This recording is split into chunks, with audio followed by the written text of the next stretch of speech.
Housing is a human right. People should be able to have somewhere to live. After my kids were born, his and my relationship ended. We were living in a basement apartment. Kids were starting to have problems breathing, chipped some paint off and realized there's black mold. And I have 2 premature babies in here. The landlord was not remotely interested, so we emergency had to move. There was very little available in our income bracket. How far from their dad am I gonna be? You know, that affects your custody, right?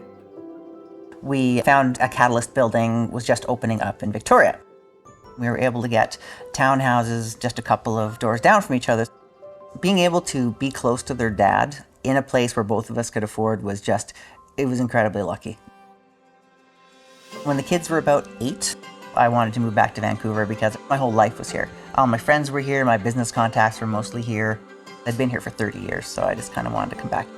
Then we found out this building was being opened in Vancouver, with Catalyst, with the same nonprofit. And it was so fast because I just kind of contacted them and said, hey, I'd like to move to your building. They were like, the next day it was like, approved, when can you move in? Having housing stability removed one of the biggest stressors I've ever had in my entire life. This building, it's also a community. I know my neighbors. Some of their school friends live in the building, so we see them every day. It really does have a more community feel. We'd lived here for 3 years, and I was just talking to Claire, the property manager. So she said, we're looking for, a new caretaker. I said, sure, let's do that. So I ended up working for Catalyst. I feel very fortunate to be working for an organization building housing that people need.